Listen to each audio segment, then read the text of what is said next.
It's great to be here. I'm excited to tell you a little bit about our company. I love hearing Dave's story or his wife's story about the relationship with the brand, and I think there's a lot of those types of stories with our brand. I'm going to talk today about vertical integration and how at James Avery it gives us an opportunity to help others and enrich lives. Before I tell you a little bit about the company, I'll start on a more personal note. Whenever I meet people, and Dave kind of set it up very well, whenever I meet people who are familiar with our brand, oftentimes two things happen. First is they smile, which is awesome, great reaction to get. And two, they start to tell me a story about a piece of jewelry from James Avery that they may own, or maybe they've given it to someone else. But there's always this kind of great, unique story that they have that is uniquely theirs. It may be a special relationship they've had in life. It may be a milestone that they hit somewhere in their life, something they've achieved, maybe a difficult time where they've overcome something and they have a symbol of resiliency. But there's always this really strong emotional connection to the brand. And as someone who grew up in retail and marketing, to be able to connect with a customer, at an emotional level is kind of the pinnacle. Our mission is to celebrate life through the beauty of design, and our hope is that every piece of jewelry that we craft is made more beautiful because of the personal meaning that it holds. So I'll tell you a little bit about the organization. We were founded in 1954 in Kerrville, Texas, in this garage. Mr. Avery, James Avery, our founder, founded the company in summer of 1954, and that was his mother-in-law's garage. He had about $250 in capital, and he wanted to basically do three things, pretty humble goals, I think. He wanted to do something with his hands, he wanted to do something that he loved doing, and he wanted to just be able to provide for his family. And I know that by the time he retired in his 80s, he worked very, very hard and very, very long. I know that he was amazed at what the company had become and how large it had become. It had never been his dream for the organization to be as big as it was and to impact as many people, both internal associates, but also our customers. So today we have 115 retail stores. We have an e-commerce business, and we have a small wholesale business. We have about 3,000 associates across the organization, 900 in manufacturing, 300 in corporate, and about 1,900 in retail. Our retail number during the Christmas season will double in size, so we'll flex up to about 5,000 associates. We make virtually everything that we sell. We make 90% of what we sell, and we make it in Texas, in these little small communities located within about a mile of our headquarters. It's a pretty amazing success story. We will produce about 6 to 7 million pieces of jewelry this year, to give you some context of the size. And our weekly production is about 120 to 135,000 units per week. What is vertical integration? The basics of it are we make it and we sell it. And if you dig a little deeper, it's a little more complicated than that. I'm not going to go over all of these in detail, but kind of dividing the making and the selling on this slide. There's a couple that I think that are particularly interesting, and when I joined the company, I didn't know these aspects of the organization. But we actually have our own foundry. So we buy pure silver and pure gold, and then we alloy it, and we make sterling silver and 14 karat gold. We also create what's called sheet, wire, and tube, which are kind of the basic forms that we might use in the production process for jewelry. We also have our own tool and die department. Mr. Avery had the wisdom, I'll use that, had the wisdom in the 70s to create tool and die capabilities. I think it actually probably stemmed from his lack of patience. He wasn't a very patient man. And I think he'd get tired of waiting on vendors that were not geographically very close. And so he created his own tool and die capability. And there's another department, and I don't even have it listed on here, but I think that was kind of cool. I remember when I first joined the organization, I didn't really know that much about it.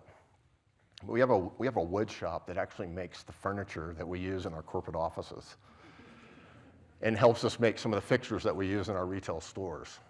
And I remember when I first got there, the guy that I was working for said, your furniture's not here yet, it'll be ready next week. And I thought using the word it'll be ready next week was an interesting way that he phrased that. Not we'll receive it or it's coming from Office Depot or whatever. And I said, what do you mean by it'll be ready? And he said, well, we designed it and the wood shop is running a couple of weeks late and it's going to be delivered next week. And I was blown away with how vertically integrated I was starting to learn about this organization, how we were.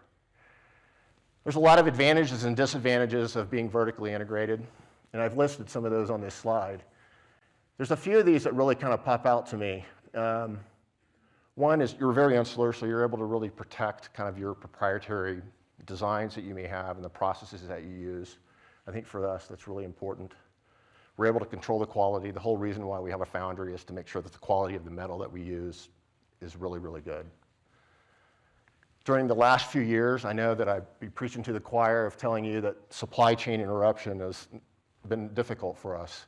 We've been able to navigate that really, really well. Because we make it ourselves, we haven't had some of the challenges that our competitors have had and certainly other people within the retail industry have had. And the thing that I think kind of warms my heart the most, and I think is kind of our North Star in the organization, is just the ability to positively impact the associates that we have in the organization. And I'd be remiss if I didn't say that there's some disadvantages. It's not all advantages. It's expensive to do what we do. This is where I think being in business for 68 years really gives you the benefit. These investments have been made over time. And I think if you were to try to recreate what we do today, it would be very expensive and maybe hard to pencil. But I really get the benefit of some of these decisions being thought about and made and some of those capital investments being made many, many years ago. And we also sometimes have a tendency to focus on what we currently do. When we have new ideas, new processes, new products that we may want to consider, if we don't know what the path or solution is, we have a little reticence to take those things on. So one of the things that I think that it helps us is we have a limited number of design, we have an in-house design team, we have an in-house product development team, we have an in-house tool and die department. And that forces us to be very disciplined in how we bring product to market. I've worked in other companies prior to working here where I would call it SKU proliferation. You add more to the breadth of your line than really what your business may need. I was a marketing guy. I was more is better in terms of having ammunition to sell. But this forces us in our organization to be very disciplined in making sure that whatever we're going to invest in launching and bringing to market is going to give us some yield on that investment. So we currently have about 1,200 active designs in the line. We will introduce about 140 new designs every year, which is about 12% new. We also retire about 140 designs each year, so we're keeping the line balanced at 1,200. And the benefit that it gives us, and I kind of coined this term probably after I joined this organization, is this evergreen style, that we have these styles that come into our assortment and they stay for many years. And in fact, they stay for many decades sometimes. First piece I got, the nail's head cross that I showed earlier on the very first screen, was a design that was designed in the 60s. I got my first cross from James Avery in the 70s, and it's still in the line today and it's still active. This script initial that you see on the screen was designed by Mr. Avery in the 70s, and it's still in our active line today, and it was one of our best-selling charms last year. One of the other big benefits that we have is we have really integrated systems in terms of our business planning process. And this is something that we've had for quite some while, and I would say over the last 5 to 8 years, we've really matured. And it's been through both people and process that we've been able to kind of take it to the next level. But really what it allows us to do is leverage data that we're getting at the customer level and kind of take that all the way through our ecosystem, if you will, and leverage that data and make sure that what we're bringing in terms of quantity, how much we're producing, when we're delivering it, is really synced up well with the demand side of the business. I love these two statements. It gives us minimal data distortion and maximum information transfer velocity. Here's an example of that. We launched this tiny T-Rex charm in April of this year. It's a cute little charm. I'm always surprised by what you think is going to sell and not sell. This is one that kind of we were really pleasantly surprised with. After 4 days of launching this item, we knew that it was trending at about 3 times what our initial forecast was.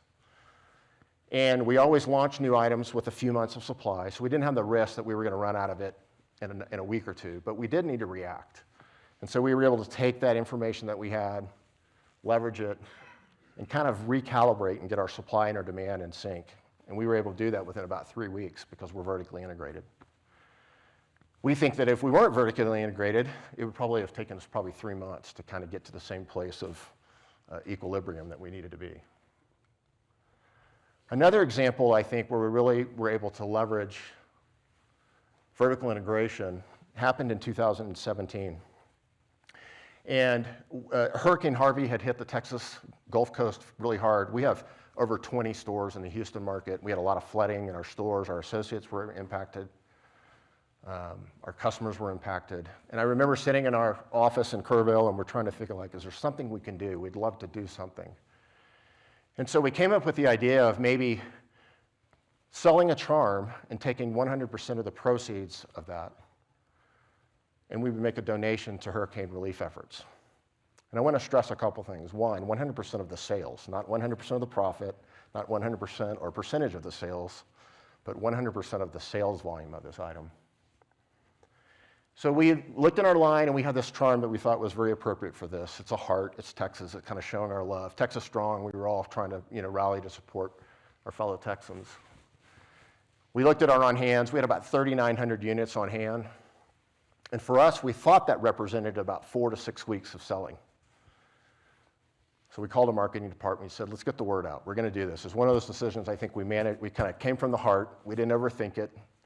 Probably good that we didn't overthink it. We may not have done it. But we posted on social media that we were going to do this. We sent an email. We made it prominent on our website. We let our retail stores know about it. And all of this happened literally within a matter of hours. From the morning conversation to mid-afternoon, we had this posted, and we had kind of gotten the word out. By that evening, within 24 hours, we had sold through all 3,900 units. Again, we were hoping that might last us 4 to 6 weeks. And the other thing that we did is we didn't say this is while supplies last. We just made the commitment that for 30 days, the sales of these, we would make a donation. So it was one of those, it was an uh-oh moment late in the evening. I remember watching the website, and I was worried about the website crashing. My text was blowing up. How many units are we at? And it was both gratifying and also not so gratifying at the same time when you realize what you may have done. But we were able to rally, and again, just a great example of vertical integration where we were able to come in and really put some elbow grease to it, figure out a way to do this, and we continued to take the orders. Our customers were very gracious. We said it's going to take us a few days or weeks to get these to you, and they were very patient and supportive, and they continued to do this. So we ended up selling 45,000 charms within a 30-day period. Again, more than 10 times what we thought. And we made a contribution of $1.8 million. I think it really drives home this kind of concept of people first, purpose, and I know for us, enriching lives and helping others. I love this statement. This is a statement from our founder, Mr. Avery. It says, this company exists as a statement of belief that life is good, has purpose and fulfillment. It exists that it might help others, to fill a need, to find meaning in life, to offer others its personal expressions of the goodness of life, and to provide continuing opportunities to others to work with dignity, that they might also find their lives enriched and worthwhile. And when I found this a few weeks ago, and I've seen it multiple times since I've been with the organization, but as I was preparing for this, I thought, wow, there's a lot of tugboat in that statement, right? So one of the things I think that is kind of most gratifying for us is just the ability to still make jewelry here in the U.S., make it in Texas Hill Country. We, the cities and towns that we're in are really small. These are small rural communities. And we're able to employ about 900 artisans currently. You don't have to have any experience. We will teach you how to make jewelry. As long as you have basic motor skills, you can come to work for us. As our craftspeople acquire more skills, they'll have an opportunity to advance further. We have 401k, health, wellness benefits. We have a profit-sharing program for all associates across the organization. Mr. Avery and his 2 sons, Chris and Paul Avery, believed very passionately that we need to share with those who have created what we've been able to achieve. And so we do that every year. And I've been there for 16 years, and every year we've been able to have a profit-sharing component of our compensation. Sometimes it ranges on the lower end from 8 to 10%, and it's been as high as 15 to 20%. It can be a pretty material amount for someone who's in this type of a work. We also have a scholarship program for employees and dependents. This is a map of where we're kind of located. First facility in 1954 in Kerrville. We opened about 20 years later in Fredericksburg. And then about 20 years later, we opened in both Comfort and Hondo. Again, these are all within 1 hour of Kerrville, which is our headquarters. And then starting next week, we're going to be announcing, or well, we're going to be opening a new facility in Corpus Christi, Texas. And we'll be starting with a small team there, about 15 people plus management. And then over the next 12 to 18 months, we'll be building that facility out and it'll be fully functioning within the next 12 to 18 months. This is an image of what one of our craft centers looks like. This is our Kerrville Craft Center. It's in Kerrville, Texas. It's about 54,000 square feet, which is about the length of a football field, including the end zones. And we have about 300 people that work in this facility between 2 shifts. It was designed by us with a lean manufacturing approach, so we start with raw end on the far end, and the product moves one way until it's finished on the other end. Pretty fascinating. I think it doesn't look like a typical manufacturing facility. It also sits on the banks of the Guadalupe River. I'll tell you, it's above the floodplain, but it is on a very beautiful piece of property, and we have walking trails down by the outside and picnic tables. So this is a picture of what that facility looks like on the inside, and I think we put a lot of attention to detail inside the space. We have natural sunlight coming in. You may not be able to see those windows. Coral is kind of one of our branding colors, and we painted our air conditioning vents that coral color. We have a lot of imagery of jewelry being made, images from our heritage, Mr. Avery himself as a young man making jewelry. So there's a lot of pride that goes into that. It's very quiet, it's air conditioned, it's a very comfortable environment. Of all the principles of Tugboat, the one that kind of resonates the most with me is this people first. And so in closing, I'm going to leave you with a really brief video and let some of our associates talk about the organization and what Mr. Avery meant to them. Thank you for your time. Appreciate it.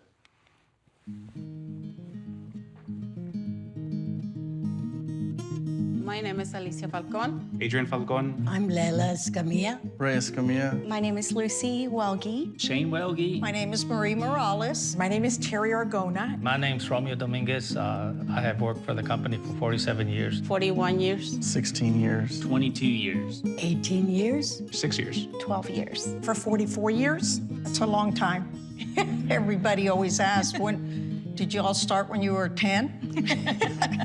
At first, I thought we were unusual because my mom and my dad worked there and Shane worked there. But as I started to know more people, there's been some families that have been working here forever. Our family is a 3-generation working for the company. It started with our moms, us, and our children. And we added up all the years together, and it came out to 354 years. I think last night I was doing the math, and in between all 4 of us, we have 74 years. Well, I just always heard how Mr. Avery would take care of his employees very well. He was very nice and very polite. His sons were the same.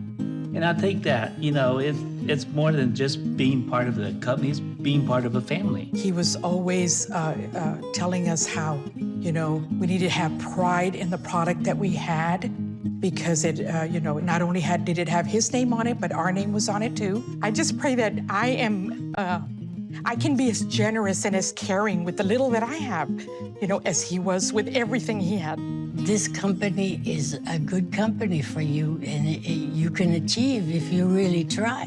They want us to be successful in our roles and whatever roles we're going to take in the future. If you're willing to work and learn, and you never stop really learning and working as the company grows, and that's what I like about it. I come in every day, how can we do things better?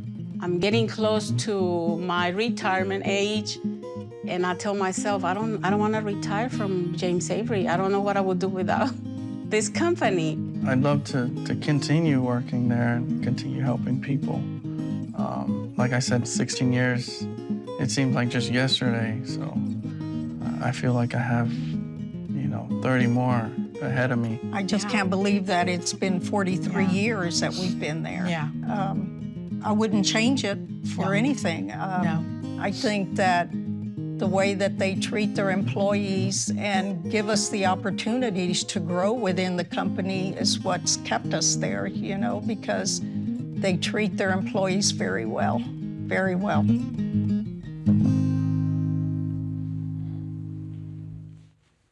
Thank you.